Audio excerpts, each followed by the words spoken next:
Hello friends, कैसे हैं आप सब। आशा करती हूँ आप सभी स्वस्थ होंगे, मस्त होंगे। सभी को मेरा सलाम। स्वागत करती हूँ आप सभी का आपके अपने चैनल हिंदी एकेडमी में। इस चैनल के माध्यम से हम नेट सेट की तैयारी करने वाले हैं। तो सबसे पहले मैं आपको बताना चाहती हूँ कि किसी भी एग्ज़ाम को क्रैक करने के लिए हमें उसकी गहराई में जाना पड़ता है। गहराई में जाना पड़ता है, मैं ऐसा क्यों बोल रही हूँ। उदाहरण के माध्यम से मैं आपको समझाना चाहती हूँ कि जैसे कोई बिल्डिंग बन रही है, अगर वो बिल्डिंग की नींव सही नहीं रखी गई तो क्या वो बिल्डिंग सालों साल चलेगी?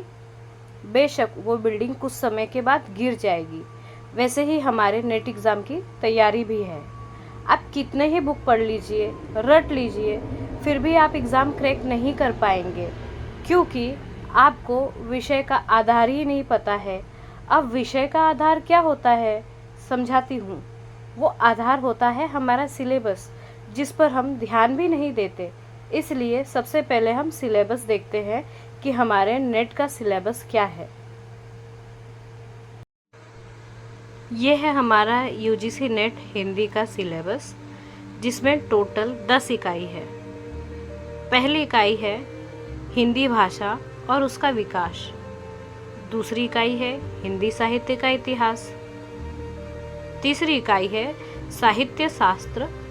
चौथी इकाई है वैचारिक पृष्ठभूमि।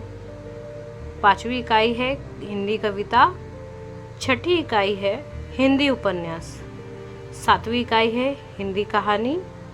आठवीं इकाई है हिंदी नाटक और नौवीं इकाई है हिंदी निबंध। और जो 10वीं इकाई है उसमें आता है आत्मकथा, जीवनी तथा अन्य गद्य विधाएं। और इसके अंतर्गत दिया गया है कि हमें कौन सी इकाई में कौन सी रचना पढ़नी है, कौन से लेखक को पढ़ना है, कौन से कविकार को पढ़ना है, कौन सी नाटक पढ़नी है, कौन सा निबंध पढ़ना है, कौन सी आत्मकथा जीवनी पढ़नी है। तो आइए देखते हैं इकाई 1 में हमें क्या क्या पढ़ना है। हिंदी भाषा और उसका विकास।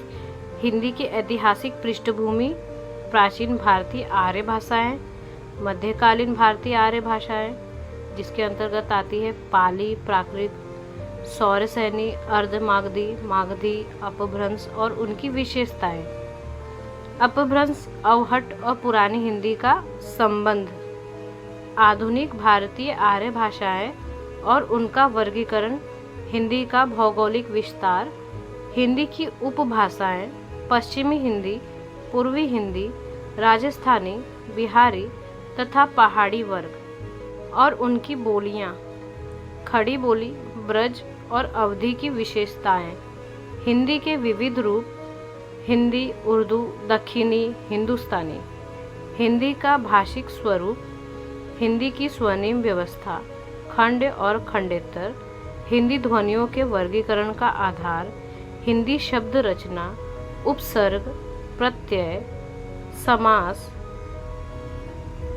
हिंदी की रूप रचना, लिंग, वचन और कारक व्यवस्था के संदर्भ में संज्ञा, सर्वनाम, विशेषण और क्रिया रूप, हिंदी वाक्य रचना, हिंदी भाषा प्रयोग के विविध रूप, बोली, मानक भाषा, राष्ट्रभाषा, राज्य भाषा और संपर्क भाषा, संचार माध्यम और हिंदी कंप्यूटर और हिंदी, हिंदी की संवैधानिक स्थिति, देवनागरी लिपि, विशेषताएं और मानकीकरण।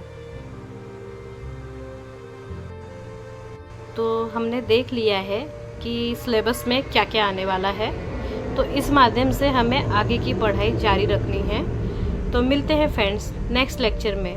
Thank you.